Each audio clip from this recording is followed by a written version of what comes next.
ദൈവ തിരുനാമത്തിന് മഹത്വം ഉണ്ടാകട്ടെ. സഭാ കലണ്ടറിലെ ഒരു പ്രത്യേക സീസൺ മാത്രമല്ല നോമ്പ്. അത് ആത്മപരിശോധനയ്ക്കും മാനസാന്തരത്തിനും നവീകരണത്തിനും ആന്തരിക സൗഖ്യത്തിനുമായി സഭാപിതാക്കന്മാർ സംവിധാനം ചെയ്തിരിക്കുന്ന അനുഗ്രഹീത സമയമാണ്. A season of examination, A season of returning, A season of healing. കർത്താവ് തൻ്റെ പരസ്യ ശുശ്രൂഷ ആരംഭിച്ചത് പരമപ്രധാനമായ ഒരു പ്രബോധനം നൽകിക്കൊണ്ടാണ്. മർക്കോസ് 1:14. എന്നാൽ യോഹന്നാൻ തടവിലായ ശേഷം യേശു ഗലീലയിൽ ചെന്ന് ദൈവരാജ്യത്തിൻ്റെ സുവിശേഷം പ്രസംഗിച്ചു. കാലം തികഞ്ഞു, ദൈവരാജ്യം സമീപിച്ചിരിക്കുന്നു, മാനസാന്തരപ്പെട്ട് സുവിശേഷത്തിൽ വിശ്വസിക്കുവിൻ എന്ന് പറഞ്ഞു. എന്തുകൊണ്ടാണ് മാനസാന്തരം തിരുവചനത്തിലെ പരമപ്രധാന വിഷയമാകുന്നത്? യഥാർത്ഥ മാനസാന്തരത്തിലൂടെ പാപക്ഷമ ലഭിക്കാതെ പാപം മൂലമുള്ള ജീവിതത്തിലെ പ്രതിസന്ധികളൊന്നും തീരില്ല, സമാധാനം ലഭിക്കുകയില്ല. പാപം തകർത്തു കളഞ്ഞ ദൈവബന്ധം പുനഃസ്ഥാപിക്കുവാനും കഴിയുകയില്ല. വ്യക്തിയിലും കുടുംബത്തിലും സഭയിലും സമൂഹത്തിലും പാപം നിലനിൽക്കുമ്പോൾ ഇടർച്ചയും വിരുദ്ധതയും തകർച്ചയുമൊക്കെ തുടർന്നുകൊണ്ടേയിരിക്കും.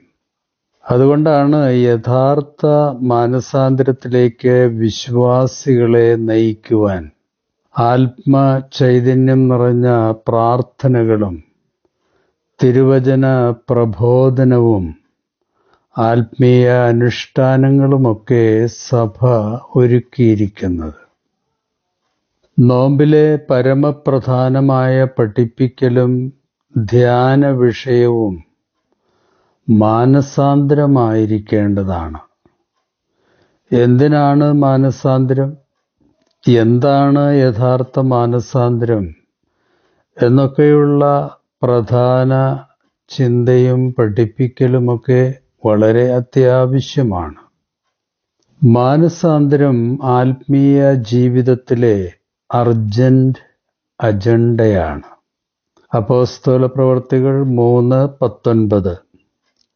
ആകയാൽ നിങ്ങൾ നിങ്ങളുടെ പാപങ്ങൾ മാഞ്ഞു കിട്ടേണ്ടതിന് മാനസാന്തരപ്പെട്ട് തിരിഞ്ഞുകൊള്ളുവിൻ.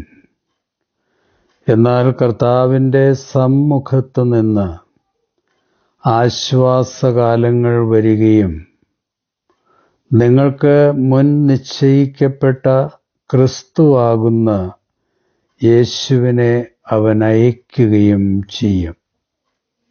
ജീവിതത്തിൽ ചില മോഡിഫിക്കേഷൻ വരുത്തണമെന്നല്ല, മാനസാന്തരപ്പെടണം എന്ന് തന്നെയാണ് കർത്താവ് അന്നും ഇന്നും പറയുന്നത്. മാനസാന്തരപ്പെടണം. മാനസാന്തരം മനം മാറ്റമാണ്. പാപവഴിയിൽ നിന്ന് വഴിമാറി നടക്കലാണ്. ഹൃദയം പുതുക്കലാണ്. മാനസാന്തരത്തിനുള്ള സമയം ഇപ്പോഴാണ്, ഇപ്പോൾ തന്നെയാണെന്നാണ് നോമ്പ് നമ്മെ ഓർമ്മപ്പെടുത്തുന്നത്. യെശയ്യാപ്രവചനം 55:6. യഹോവയെ കണ്ടെത്താകുന്ന സമയത്ത് അവനെ അന്വേഷിപ്പിൻ.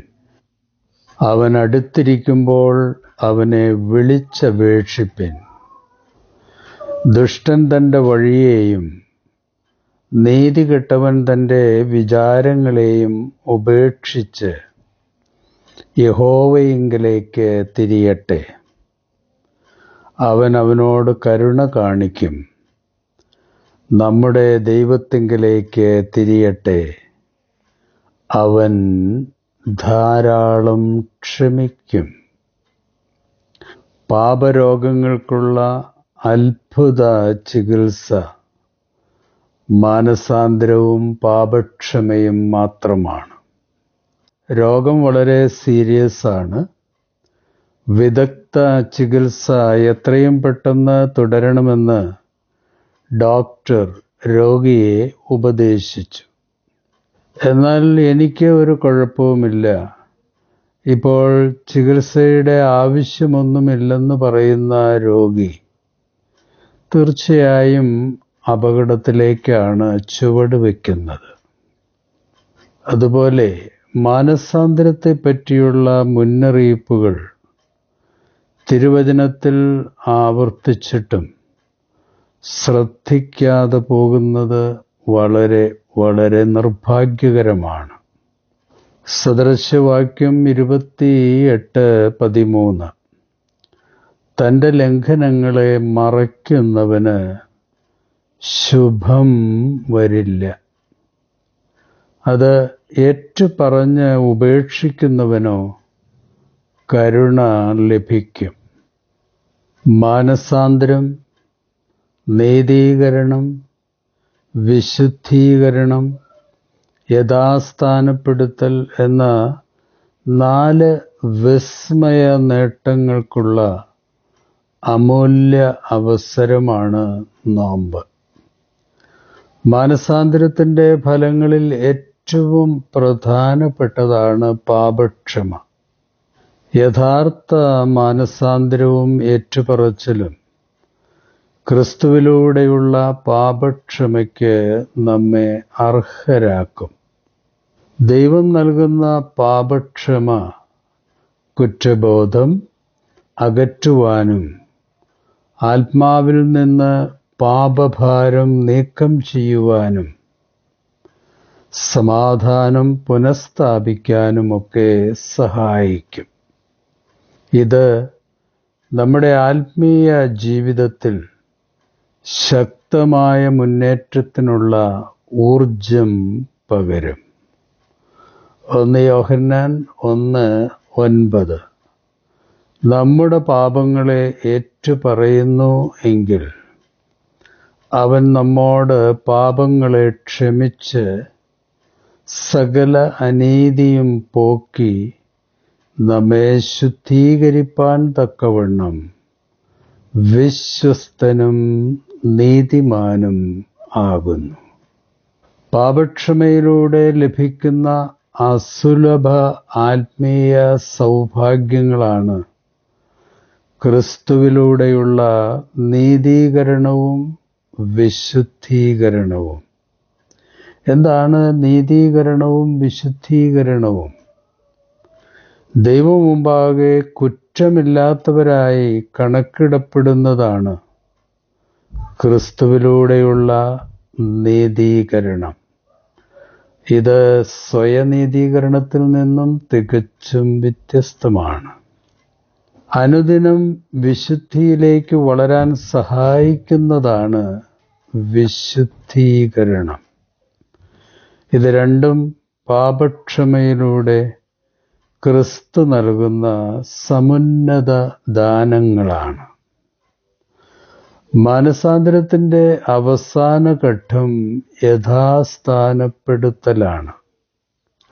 പാപവീഴ്ച സംഭവിച്ചവരെ മക്കൾ എന്ന അവകാശത്തിലേക്ക് യഥാസ്ഥാനപ്പെടുത്തുവാനായിരുന്നു പാപമില്ലാത്ത കർത്താവ് പാപത്തിൻ്റെ ശിക്ഷയായി കാൽവരിയിൽ ബലിയായി തീർന്നത്. 1 പത്രോസ് 5:10. എന്നാൽ അല്പകാലത്തേക്ക് കഷ്ടം സഹിക്കുന്ന നിങ്ങളെ ക്രിസ്തുവിൽ തൻ്റെ നിത്യ തേജസ്സിനായി വിളിച്ചിരിക്കുന്ന സർവകൃപാലുവായ ദൈവം തന്നെ യഥാസ്ഥാനപ്പെടുത്തി ഉറപ്പിച്ച് ശക്തീകരിക്കും. ധൂർത്തപുത്രനെ മകനായി വീണ്ടും സ്വീകരിച്ചതുപോലെ യഥാർത്ഥ മാനസാന്തരം ദൈവഭവനത്തിലേക്കുള്ള നമ്മുടെ മടങ്ങിവരവിന് വാതിൽ തുറക്കും. അപ്പോൾ എന്തൊക്കെയാണ് സംഭവിക്കുക? നഷ്ടപ്പെട്ട സമാധാനം തിരികെ ലഭിക്കും. നഷ്ടപ്പെട്ട സന്തോഷം ഹൃദയത്തിൽ മടങ്ങിവരും. നഷ്ടപ്പെട്ട സുബോധവും ഉൾക്കാഴ്ചയും തിരികെ ലഭിക്കും. മാത്രവുമല്ല, യഥാർത്ഥ ദിശാബോധം ലഭിക്കുകയും ചെയ്യും. ഇതൊക്കെ യഥാസ്ഥാനപ്പെടുത്തലിലൂടെ ദൈവം നൽകുന്ന അമൂല്യ ആത്മീയ പ്രിവിലേജുകളാണ്. മാനസാന്തരപ്പെടുന്ന ഹൃദയങ്ങളിൽ ദൈവത്തിൻ്റെ വിസ്മയ ശക്തി പരിവർത്തിക്കും. മെഡിക്കൽ സയൻസിന് നൽകുവാൻ കഴിയാത്ത മിറക്കിൾ ഹീലിംഗ് സാധ്യമാകും. യഥാർത്ഥ മാനസാന്തരത്തോടു കൂടിയ നോമ്പുകാലം തീർച്ചയായും വലിയ ആത്മീയ വിളവെടുപ്പിൻ്റെ കാലഘട്ടമാണ്. അതുകൊണ്ടാണ് കാലം തികഞ്ഞു, ദൈവരാജ്യം സമീപിച്ചിരിക്കുന്നു, മാനസാന്തരപ്പെട്ട് സുവിശേഷത്തിൽ വിശ്വസിപ്പിനെന്ന് കർത്താവ് പറഞ്ഞത്. കാലം തികഞ്ഞു. അത് നാളെയല്ല, ഇന്ന്, ഇപ്പോൾ തന്നെയാണ്. മാനസാന്തരം ആവശ്യമില്ലാത്ത ഒരു വിശുദ്ധനും ഈ ലോകത്തിലില്ല. മാനസാന്തരമില്ലാത്ത നോമ്പ് അനുഷ്ഠാനം മാത്രമാണ്. മാനസാന്തരമില്ലെങ്കിൽ ഉപവാസം ഡയറ്റിംഗ് മാത്രമാണ്. മാനസാന്തരമില്ലെങ്കിൽ പ്രാർത്ഥന മുഴങ്ങുന്ന ചെമ്പും ചിലമ്പുന്ന കൈത്താലവുമാണ്. അതുകൊണ്ട് പാപത്തെ സ്വയം ന്യായീകരിക്കുന്നതും മാനസാന്തരത്തിന് സമയം നീട്ടിവെക്കുന്നതുമൊക്കെ തീർച്ചയായും ഒഴിവാക്കേണ്ടതാണ്.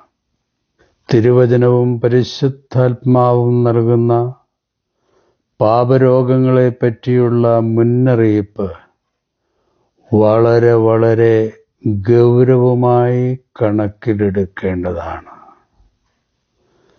കാലം തികഞ്ഞു. ദൈവരാജ്യം സമീപിച്ചിരിക്കുന്നു.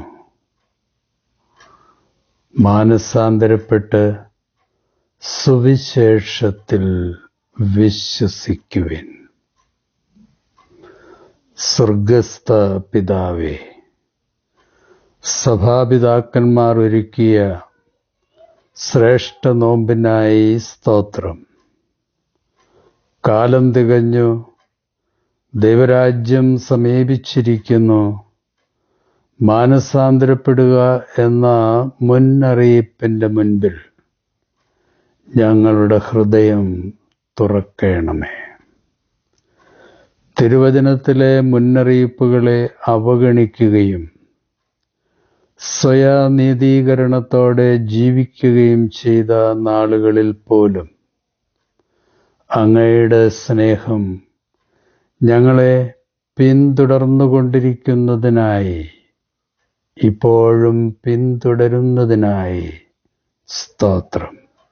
ഉള്ളം ഉള്ളതുപോലെ അറിയുന്ന ഞങ്ങളുടെ ദൈവമേ, എൻ്റെ ഹൃദയത്തെ ശോധന ചെയ്യണമേ.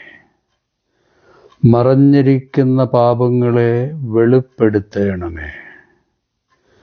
യഥാർത്ഥ മാനസാന്തരത്തിനുള്ള ആവശ്യബോധവും വിനയവും പരിശുദ്ധാത്മാവ് എനിക്ക് നൽകണമേ.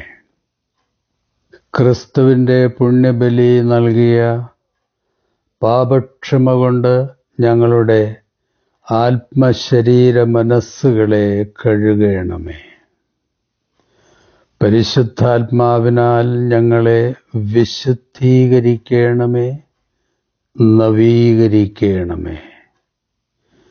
ദൈവവും മനുഷ്യരുമായുള്ള ബന്ധങ്ങളിൽ പാപം തകർത്തതും നഷ്ടപ്പെടുത്തിയതുമെല്ലാം പുതുക്കിപ്പണിത് യഥാസ്ഥാനപ്പെടുത്തണമേ.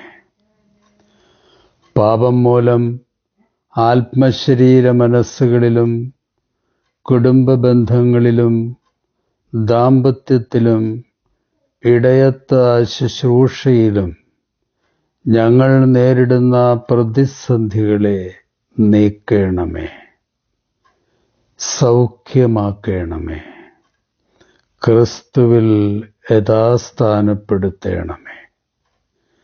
ഈ നോമ്പ് ഒരു അനുഷ്ഠാനം മാത്രമാകാതെ മാനസാന്തരത്തിനും പാപക്ഷമയ്ക്കും നീതീകരണത്തിനും വിശുദ്ധീകരണത്തിനും യഥാസ്ഥാനപ്പെടുത്തലിനുമുള്ള അവസരം കൂടിയായി പ്രയോജനപ്പെടുത്തുവാൻ ഞങ്ങൾക്ക് ഇടയാകണമേ. ഞങ്ങളുടെ വീണ്ടെടുപ്പിനായി പാപപരിഹാര ബലിയായി തീർന്ന ക്രിസ്തുയേശുവിൻ്റെ വിസ്മയനാമത്തിൽ അപേക്ഷിക്കുന്നു. കൃപയോടെ കേൾക്കണമേ. ആമേൻ. ശുഭാശംസകളോടെ എ പി ജോർജച്ചൻ.